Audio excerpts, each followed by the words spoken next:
नमस्कार. मालिकेच्या आजच्या भागामध्ये आपल्याला पाहायला मिळणार आहे की अरुंधती बाहेर येऊन बसलेली असते. हातामध्ये ते कानातले असतात आणि त्या कानातल्यांकडे ती पाहत असते. कारण तिला आठवत असतं की तिने ज्या वेळेस लग्न झालेलं होतं त्यावेळेस कोणत्या परिस्थितीतून गेलेली आहे. अनिरुद्धने त्याचबरोबर घरातल्यांनी सुधीरला, अरुंधतीच्या आईला कशा पद्धतीची वागणूक दिलेली आहे, या सर्व गोष्टी अरुंधतीच्या डोळ्यासमोरून जात असतात. तिला खूप वाईट वाटत असतं, कारण हे सगळं जे घडलेलं असतं ते इतक्या विचित्र पद्धतीने असतं. तिला आठवत असतं की आपण त्यावेळेस आपल्या भावाला थोडीशीही मदत करू शकलेलो नाही आणि हे सगळं घडलेलं आहे. एवढ्या कठीण परिस्थितीत तो होता, आईलाही मी कोणती मदत करू शकले नाही, हे सगळं अरुंधतीला आठवत असतं. आणि मग तिला आठवायला सुरुवात होते. सुधीर आलेला असतो दिवाळीच्या तोंडावरती आणि त्याच वेळेस तिथे सुधीर म्हणत असतो की हे घे, आईनं हे पाठवलेलं आहे. आणि त्याचबरोबर इकडे आपल्याला पाहायला मिळतं की सुधीर सांगत असतो की अगं हे पापड लोणचे म्हणजे मला कळतच नाही आहे. मी आईला प्रत्येक वेळेस समजवण्याचा प्रयत्न करत आहे, परंतु आई मात्र ऐकतच नाही आहे. तिचंच असं चालू असतं की नाही, तिला ते करायचंच आहे असं तिचं म्हणणं असतं.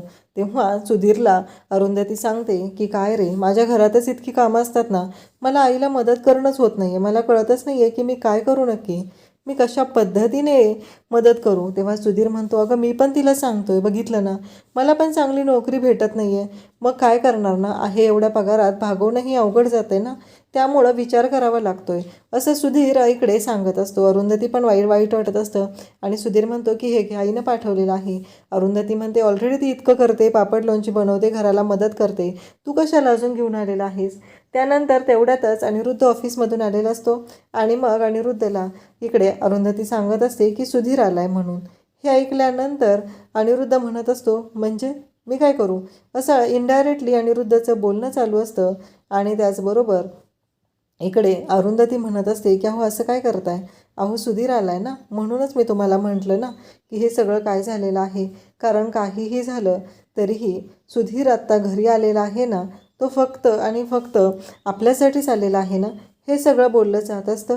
आणि त्याच वेळी आपल्याला पाहायला मिळतं की अनिरुद्ध म्हणतो, हा ठीक आहे अरुंधती, एक काम कर फक्त जाताना.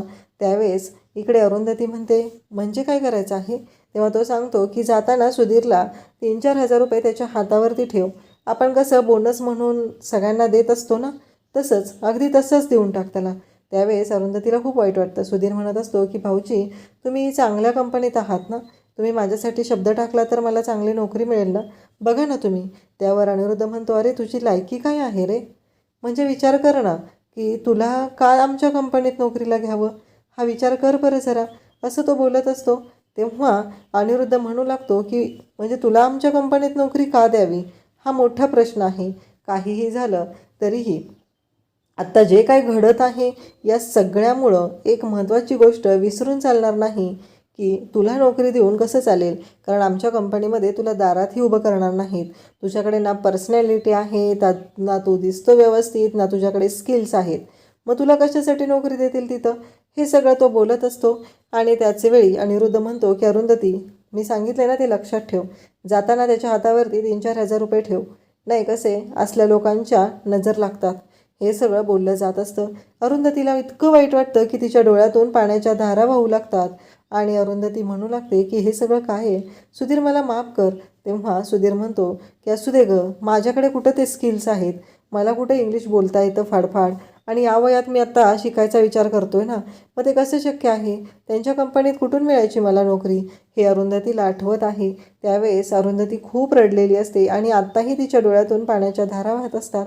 ते फक्त आणि फक्त यासाठी की सुधीरने हे सगळं पूर्ण करून दाखवलेलं, त्याने अचीव केलेलं आहे.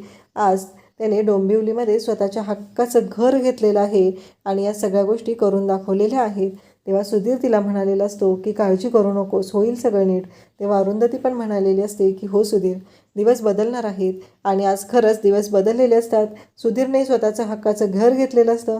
त्याचबरोबर सुधीरने हे सगळं जे केलेलं असतं ते स्वतःच्या जीवावर केलेलं असतं. त्यासाठी त्याने कोणालाही दुखावलेलं नसतं, परंतु त्याला चांगली नोकरी असते. त्याचबरोबर बऱ्याच गोष्टी ह्या त्याच्या म्हणण्याप्रमाणे, त्याच्या पद्धतीप्रमाणे घडलेल्या असतात. तेव्हा यश तिथे येतो आणि म्हणतो, काय झालं आई. तेव्हा अरुंधती म्हणते, काही नाही रे, आधीचे दिवस आठवले. बघितलं ना, आज सुधीरने एवढ्या कष्टाने ते केलेलं आहे, कमवलेलं आहे. आज डोंबिवलीमध्ये त्याच्या हक्काचं घर तिथं झालेलं आहे आणि मला खरंच त्याचा खूप अभिमान वाटतोय. हे सगळं अरुंधती बोलत असते तेव्हा यश म्हणतो, हो मामाने हे सगळं जे काही केलेलं आहे ना ते मनापासून केलेलं आहे. त्याला खरंच खूप गरज होती आणि त्या पद्धतीने त्याने ह्या गोष्टी करत गेलेला आहे.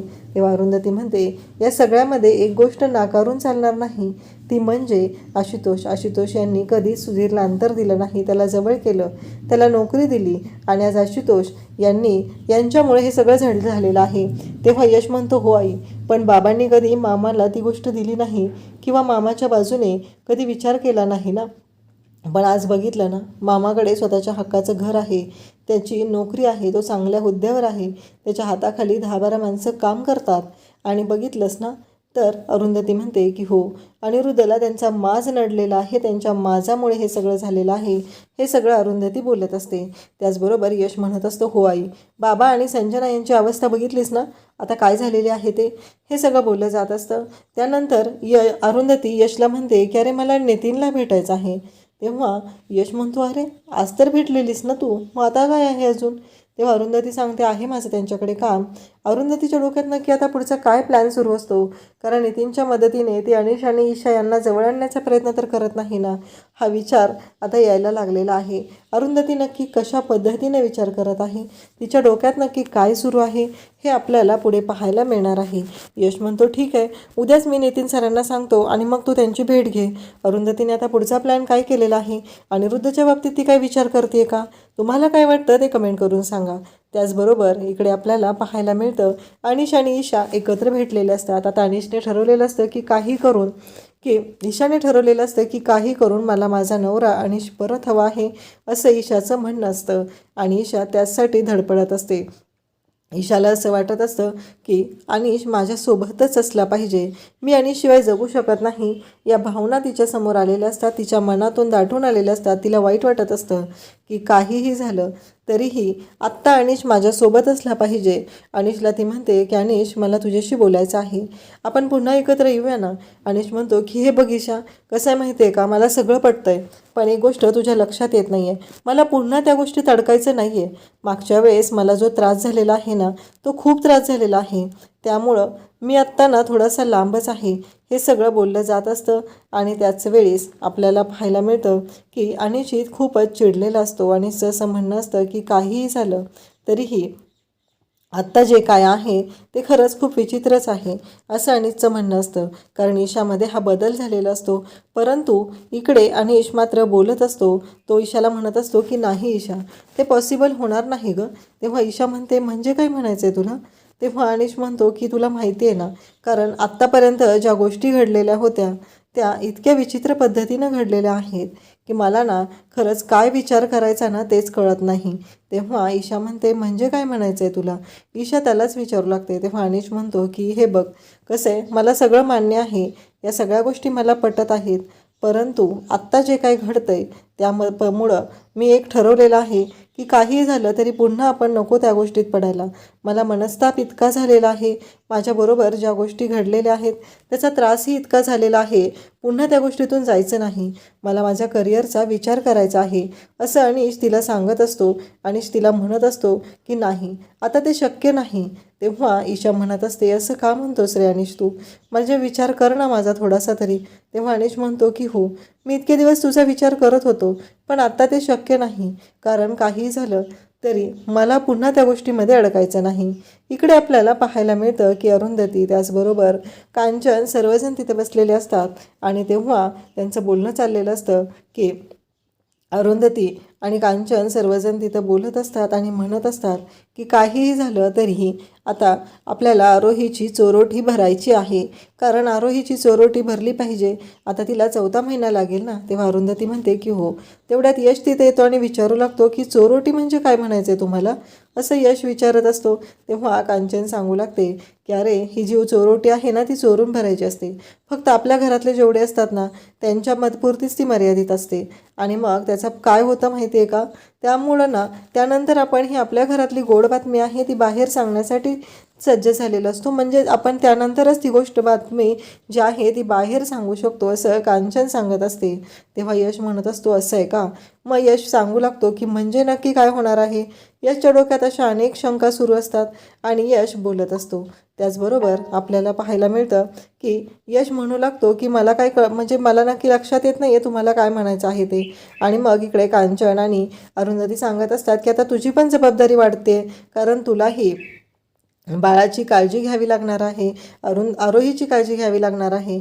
तेव्हा यश म्हणतो की ठीक आहे, आणि तो नौटंकी करत आरोहीच्या समोर जाऊन उभा राहतो आणि म्हणतो की हा दास तुमच्यासाठी आता सदैव तत्पर आहे, असं तो बोलत असतो. हे खूप छान त्याचं चाललेलं असतं, आरोहीला हसवत असतो. आणि तेव्हा अनघा तिथं असते आणि म्हणत असते की हो बरोबर आहे यश भाऊजी तुमचं. तेव्हा यश म्हणतो, आता मला तू यश भाऊजी म्हणणार आहेस? काही झालं तरी मी तुझा यश आहे आणि तू माझी अनघा आहे, त्यामुळं आपण एकमेकांना अजिबात भाऊजी वगैरे असं काही म्हणायचं नाही. अनघा म्हणते, कसं आहे आता तू बाबा होणार आहेस ना, मग तुला यश भाऊजीच म्हटलं पाहिजे. पण इकडे यशने ठामपणे सांगितलेलं असतं की काहीही झालं तरीही मला यश भाऊजी वगैरे म्हणायचं नाही. हे सगळं चालू असतं आणि आरोहीच्या जवळ त्या आरोहीचा हात हातात घेऊन यश तिच्यापाशी बोलत असतो. तिला म्हणत असतो, सांग काय सेवा करू आजी, तू सांग मला नक्की काय काय करायचं आहे, मी 24 तास हिची काळजी घ्यायला तयार आहे. तेव्हा मात्र इकडे आजी म्हणत असते की आत्ता नाही रे, आम्ही आहोत सगळेजण तिची काळजी घ्यायला, तू सगळा कामधंदा सोडून इथं थांबायची काहीही गरज नाही. हे सगळं कांचन सांगत असते, परंतु यश मात्र नौटंकी करायचं काही सोडत नसतो. तो म्हणत असतो, हो आजी बरोबर आहे, म्हणून तर मी सांगत आहे ना तुला, असं बोलत असतो. आणि त्याचबरोबर आपल्याला पाहायला मिळतं की यशचं हे बोलणं सुरूच असतं आणि तो मात्र छान अशी मस्करी करत असतो. तेव्हा कांचन म्हणते की काहीही झालं तरी यश हे आता बंद करायचं आहे, काळजी घ्यायची आहे, म्हणजे आरोहीला कसलाही त्रास होऊ द्यायचा नाही, एवढं लक्षात ठेव. उगीचच तिला कोणत्याही गोष्टीचा त्रास द्यायला जाऊ नकोस. आजी मात्र इकडे ठणकावून यशला सांगत असते, म्हणत असते की पुन्हा अशी नाटकं करू नकोस, असं ती सांगत असते. इकडे यश म्हणत असतो, हो चालेल. आणि यशचं हे नौटंकीपणे बोलणं सुरू असतं. तेवढ्यात अभि तिथं आलेला असतो आणि अभि म्हणत असतो की मी निघतोय, असं तो सांगत असतो. तेव्हा त्याला अनघा म्हणते की अभि 1 मिनिट थांब, असं ती म्हणू लागते. आणि तेव्हा अभि म्हणतो, काय झालं? अनघा म्हणते, आलेच. अनघा आत जाते. तेव्हा अरुंधती आणि कांचन या दोघींनाही खूप छान वाटत आहे, म्हणजे इकडे आता अनघा आणि अभि यांचं नातं सुधारते असं जणू काही या दोघींच्या मनात आलेलं असतं. परंतु असं काहीही नसतं, कारण अनघा जाते, डबा घेऊन येते आणि अभिला देते. अभिला म्हणते की कसे जेवण बनवलेलं होतं, डबा तयार होता म्हणून देत आहे. आणि मग अभि तो डबा घेतो आणि निघून जातो. आणि इकडे अनघाकडे सगळेजण पाहत असतात. तेव्हा अनघा म्हणते की एवढ्या सहजासहजी मी अभिला माफ नाही करू शकत, कारण त्याने जो वागलेला आहे तो पूर्णपणे चुकीचा आहे.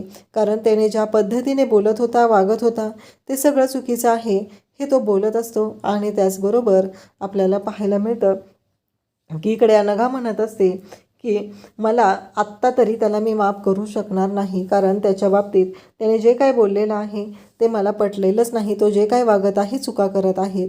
आता डबा तयार होता आणि अभिला त्रास होऊ नये, कारण तो आता कामात असला तर खाणार नाही, ही गोष्ट मला चांगलीच माहिती आहे आणि म्हणूनच मी हे स्वतःच्या हाताने दिलेलं आहे, हे ती बोलत असते.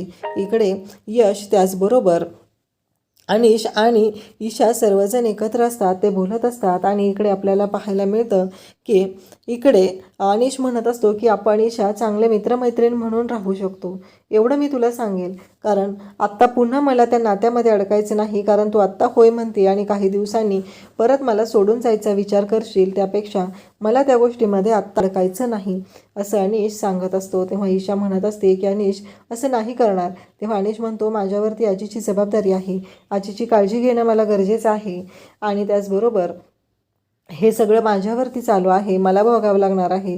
तेव्हा ईशा म्हणते की मी आहे ना, आपण दोघं मिळून काळजी घेऊया आजींची. तेव्हा यश म्हणतो की तुला जमणार आहे का ते?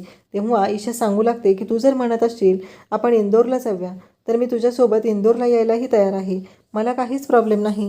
हे सगळं बोलणं चालू असतं. इकडे आरोही फोनवरती बोलत असते आणि तिची जी मैत्रीण आहे, जी जर्मनीला गेलेली होती, ती इंडियात आलेली आहे दिवाळीसाठी आणि तेव्हा यशला ती सांगत असते की यश, माझी जी मैत्रीण होती ना, मी तुला सांगितलेलं, ती इंडियात आली आणि आता दिवाळीसाठी आलेली आहे. तेव्हा यश म्हणतो मग जा ना भेटायला किंवा त्यांना बोलव. तेव्हा आरोही म्हणते ती कर्जतला राहते ना आणि मला आजी तिकडे सोडणार नाहीत. हे सगळं चालू असतं आणि तेव्हा मात्र यश म्हणतो की काही काळजी करू नकोस. तर इकडे आरोही म्हणू लागते की तू चल ना माझ्यासोबत, मग आपण दोघं जाऊया. मग तू माझ्यासोबत येणार असशील तर मग मला आजी तिथे जायला परवानगी देतील, असं आरोहीचं म्हणणं असतं. यश मात्र म्हणत असतो की मी तिथे येऊन काय करू. तेव्हा आरोही म्हणत असते प्लीज प्लीज प्लीज यश चल ना, असं म्हणत ती यशच्या मागच लागलेली असते. परंतु यश मात्र आता एक छान आयडिया काढतो आणि तो अनघाला आणि आरोहीला दोघींना कर्जतला पाठवण्याचा निर्णय घेतो. गाडीची टाकी फुल केलेली असते आणि तो सांगतो की मध्ये कुठेही रस्त्यात थांबायची गरज नाही, टाकी पेट्रोलने फुल केलेली आहे. आणि आता ते दोघी निघालेले असतात. त्याचवेळी तिथे एक गोष्ट घडते, ती म्हणजे संजना येऊन कांचनला धडकते आणि संजना कांचनला म्हणते की काच फुटली म्हणजेच अपशकुन झालेलं आहे. हे सगळं बोललं जात असतं. तेव्हा मात्र आपल्याला पाहायला मिळतं की यश म्हणतो असं काहीही नसतं, परंतु संजना म्हणते बघा. तेव्हा कांचन मात्र ओरडू लागते यश त्या दोघींना थांबव, त्यांना नको जाऊ देऊ. आणि इकडे संजना म्हणत असते बघा काहीतरी होऊन जाईल, त्या दोघीजणी घराच्या बाहेर पडलेल्या आहेत. हे सगळं बोलणं सुरू असतं. तर अशाच अपडेटसाठी चॅनलला सबस्क्राईब करा. थँक्यू.